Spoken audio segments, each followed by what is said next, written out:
Good afternoon. Yes, I'm in the right room. Good. It's a keynote, so I've written it all out and everything. Bit serious keynote, isn't it? Kind of pompous, but we'll see how I get on with it. And I made an effort to get up early to come to hear Martin Roth's keynote this morning. And I was really pleased I did, because mine kind of follows on lots of the same themes, perhaps slightly different conclusions. I'm going to talk about the war, in fact, two wars, and the opportunities for change created by war. I'm going to talk about a phrase he used, people who feel at home in the museum, and who does that. And I'm going to talk about the V&A's radical roots. I think the one thing that concerned me about what he said was the bit where he was talking about employment and creative industries, where he said that would be an additional function to the existing functions. And I think we have reached the limit of the adding on approach, and we need to talk about change at the core. So the title is refers to a new age of inequality, and I'm not going to say a great deal about this. I'm sure you probably read the papers. But just a few words to bring some things to mind. The Spirit Level book by Wilkinson and Pickett presented a huge amount of evidence that inequality is bad for people, even in more egalitarian countries. Even rich people live longer than they do in more unequal countries. This has been dismissed by the neoliberal free marketeers as fudged research, so you know things are getting really serious when The Economist says that capitalism is under threat from inequality. The Economist, which quaintly refers to itself as a newspaper, it does brilliant analysis of situations all over the world, and then says that the answer is privatization, deregulation, and liberalization, no matter what the question is. But they devoted 10 pages in a November issue to the damage that inequality was going to do to capitalism. At the same time, working class people, which is a phrase I'm going to use there isn't time to define it properly, but working class people are being stigmatized. In 2010, the Sunday Times Rich List showed that the 1,000 richest people in the country had increased their income by 30%, while at the same time public service wages had been frozen and benefits are being cut. A few weeks ago, the Daily Mail suggested that housing benefit fraud cost the country $20 billion a year. In fact, the total housing benefit budget is $20 billion. Coincidentally, $20 billion is the amount the government spends on tax relief on pensions, which people like me benefit from, but I'm rarely attacked in the Daily Mail. So if you add to that the fact that social mobility actually during the new Labour years has stalled, Britain is now more unequal than any time since the Second World War. So the big question for us is, what has that got to do with museums?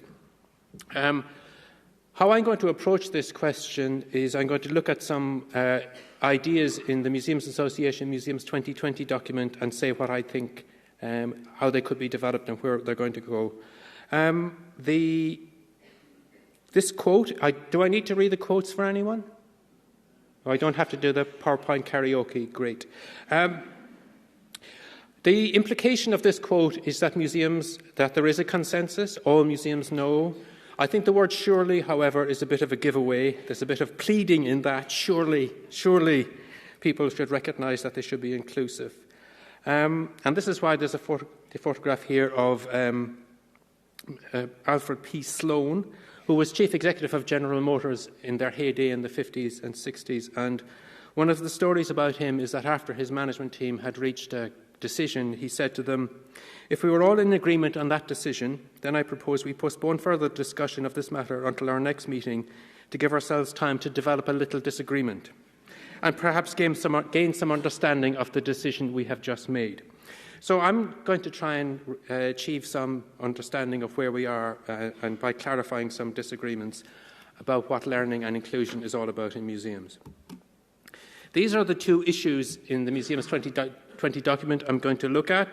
The first one is the issue of small projects and intensive engagement, and the second one is the more general engagement, the benefits of what's called here simply attending or visiting museums and art galleries.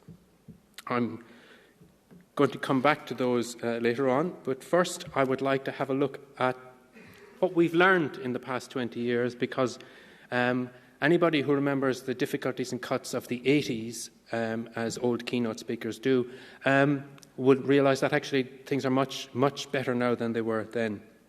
So what have we learned since, say, 1992? We persuaded central and local government to invest massively in museums. We've developed the evidence base for the value of museums, but I think one of the lessons of the past 20 years is that actually, even when people ask for evidence, they often don't mean it. The biggest investor in museums in that period has been the Heritage Lottery Fund, and the lottery was set up on the basis of social and cultural values, not on the basis of any assessment of the evidence. In general, museums have used the extra money from the lottery, from designation, from Renaissance in the regions wisely. We've learned how to manage capital projects. Most museum capital projects have come in on time and on budget. Our collections are much better looked after than they have been in the past, much better documented, better stored, better conserved.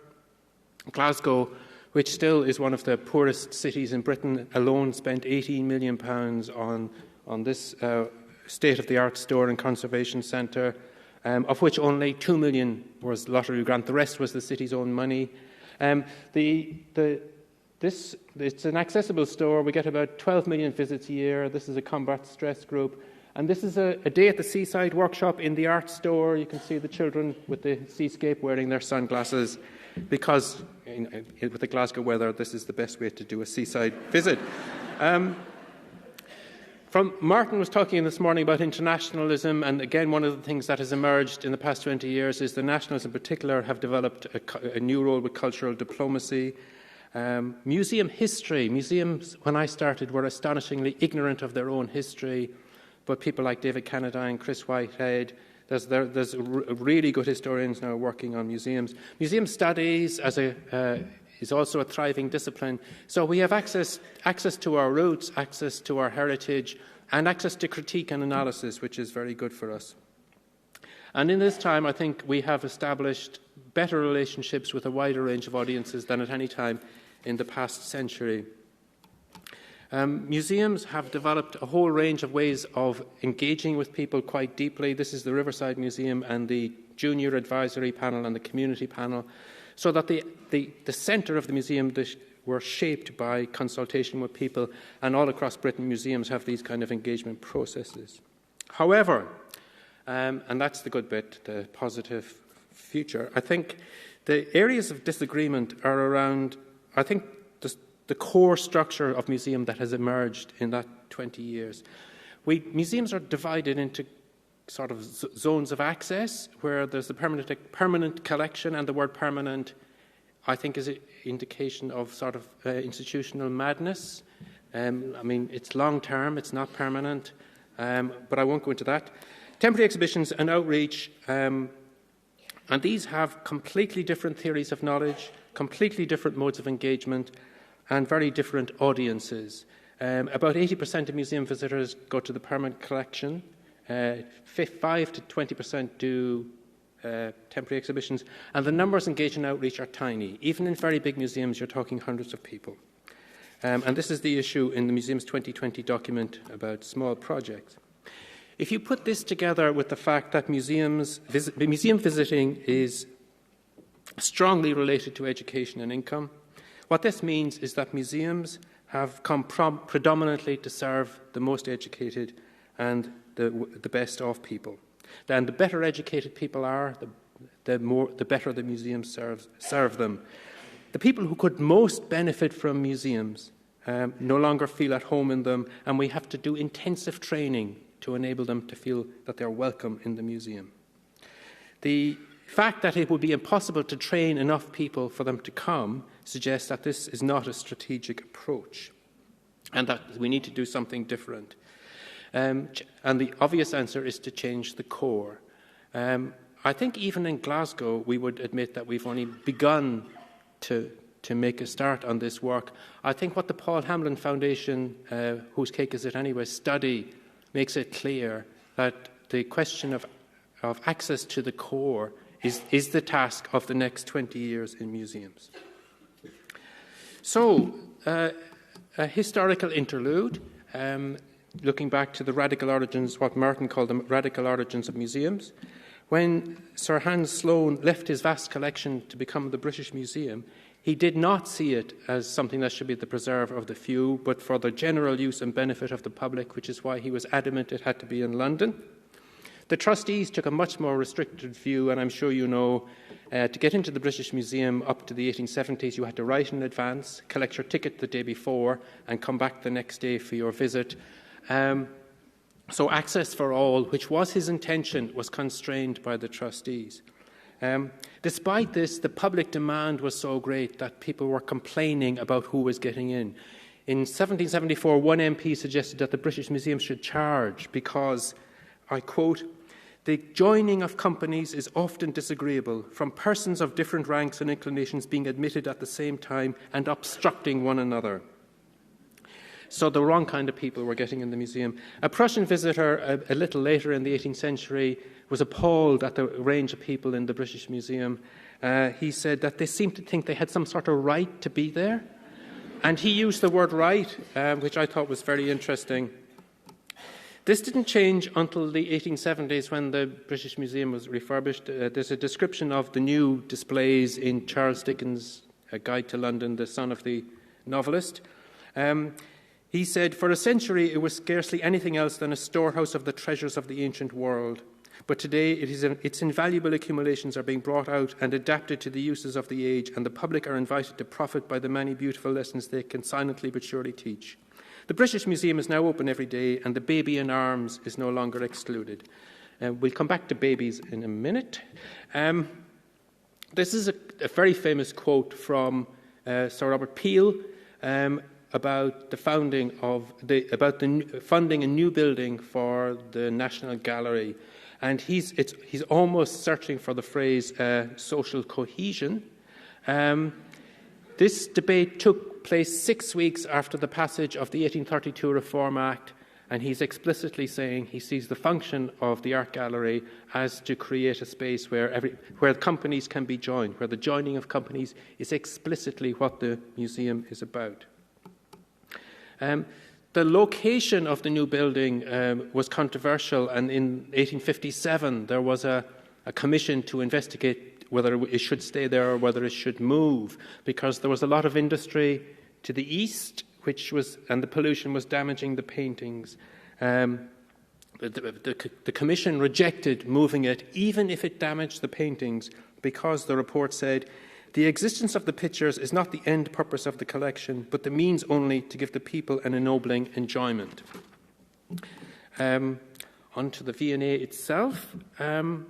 In that same commission, Henry Cole was really dismissive of the National Gallery's inclusiveness, and he explained how the V&A opened in the evening specifically to attract working class people.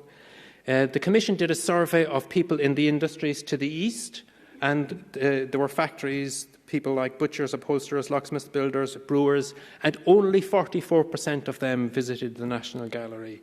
And he thought this was disgracefully uninclusive.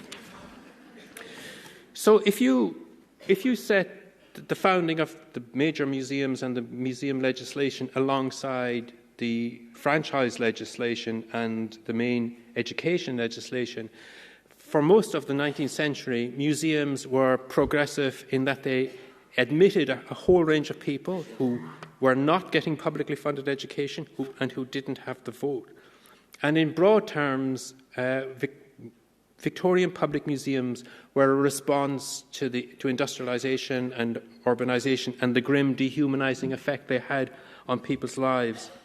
For people as diverse as the Tory Peel, the utilitarian Cole, and John Ruskin, who described himself as an extreme Tory of the old school, museums offered a countervailing vision of society where human life was enriched in an inclusive community of exploring beauty and the past, and where the joining of companies in that phrase was exactly what the museum was for.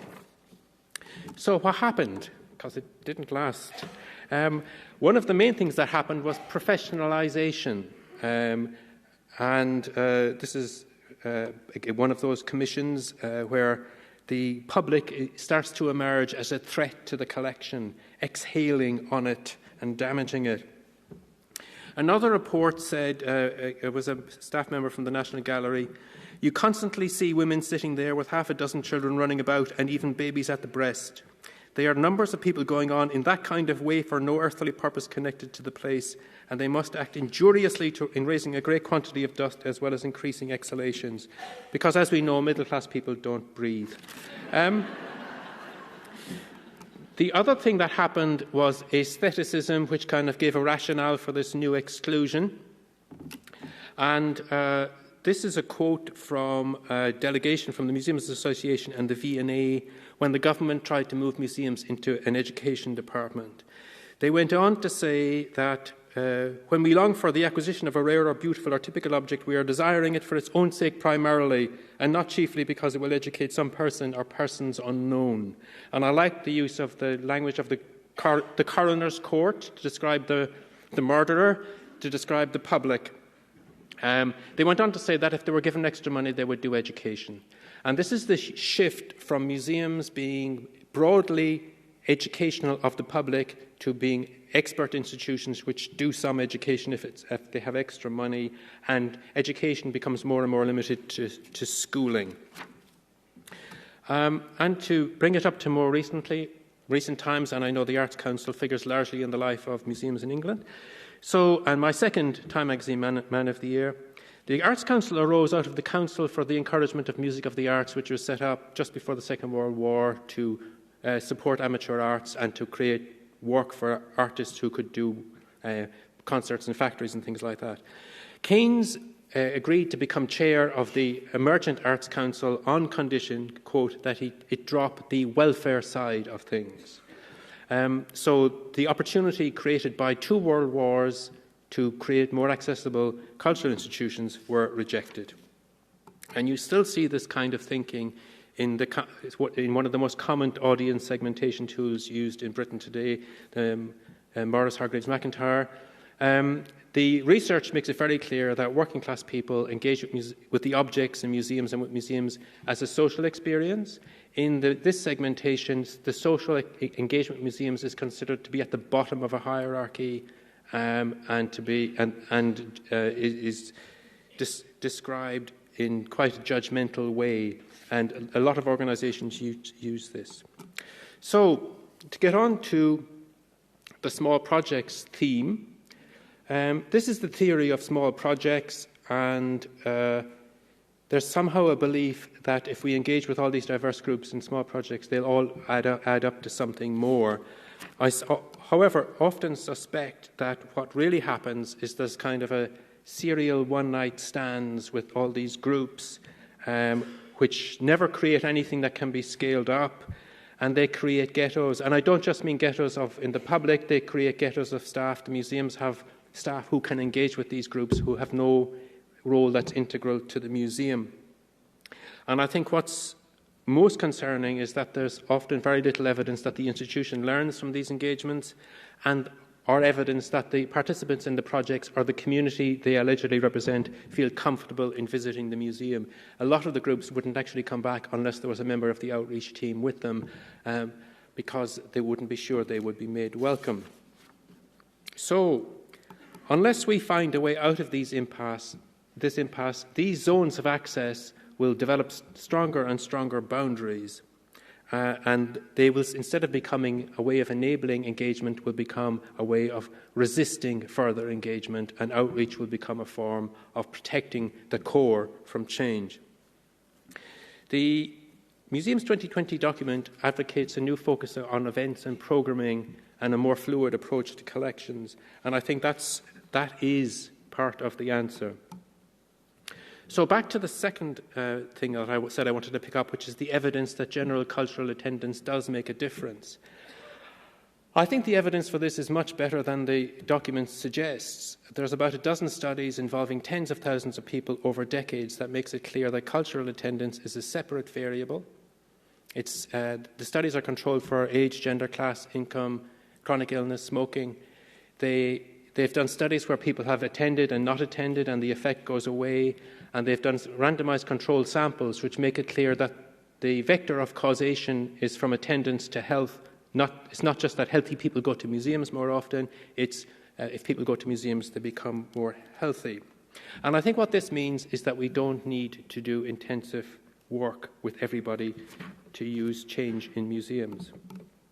And I think the answer is about having population-level targets.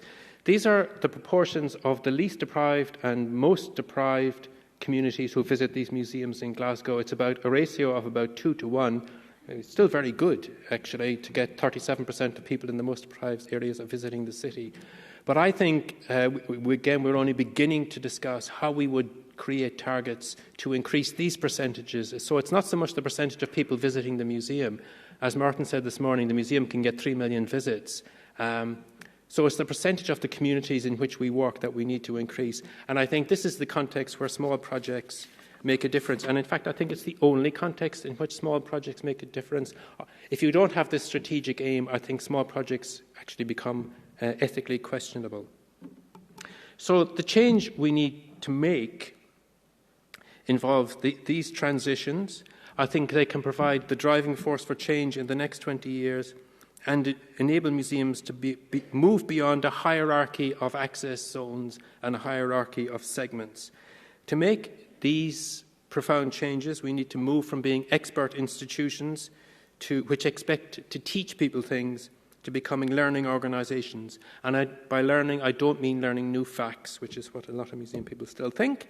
It's about learning new ways of being, new ways of doing, less focused on the possession of objects and knowledge, more on seeing ourselves as part of networks of relationships and cultural exchanges. Population-level targets will provide a context then in which these small-scale projects can be justifiable. They need to be structured in a way that enable many more museum staff to learn from the contact with the group. They need to be structured so that they're part of a long-term relationship and communication strategy that engages with the group that they represent.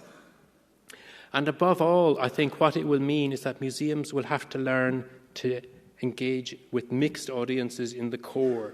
The issue identified by that MP in 1774, the joining of companies, we're going to have to learn the skill of having mixed audiences, not so that there's a core audience in the permanent galleries, a different audience in the temporary exhibition, and different audiences in the community room and the outreach spaces. They need to be all brought together, and that will require a change in visitor expectations and a change in skill in the museum. So I think that is my agenda for the future. We may never be all in it together in terms of the economy, but I hope that many more of us can be in it together in the museum. Thank you very much.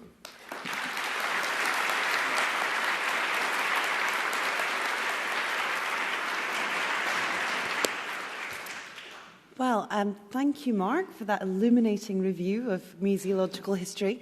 Mark has kindly agreed to answer a couple of questions, so we have 5 minutes available and 2 roving mics at either side. So could I ask those of you with a question for Mark to show your hands, please? Yes, thank you. Alison?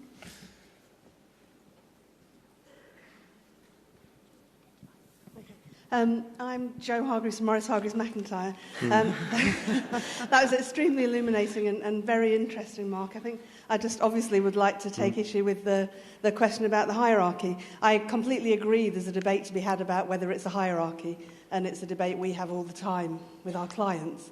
The important thing is that the information that that's based on came from hundreds of thousands of interviews with museum visitors. And what they tell us, which I think comes back to your original purpose, is that yes, they see museums as social institutions, but they offer so much more. If they truly wanted just a social experience, they'd go to the park or the beach or a bowling alley. So they come to museums because they're great social spaces, but actually they also provide so much more than that. So I don't while I agree there's a debate about the hierarchy, I don't agree that it's entirely judgmental, because it's come from all those people who use museums that have told us that. So, okay, two things. One is you need to publish the research. We do publish it all the time. We're not no, you publish to. the base on which the structure is based. And the second thing is that I think it's this what I was trying to say was that the social is a form of engagement. It's not a separate. No, it is. And when you read the research in detail, it's not saying that you're either a socially motivated visitor or intellectual, but that your primary reason for going there begins with one or the other, and then you achieve a range of other outcomes. So it's about the access point to the experience and why you're choosing to go. And then the other side of it is a range of outcomes that come from that. And it's not to say that if people only have a social experience, that's less valuable than an intellectual one. But it's because people say they use museums for the purpose you've described, which is their original reasons for being as educational institutions. They get more from it. But they also get contemplation, time out, just a wonderful place to spend time.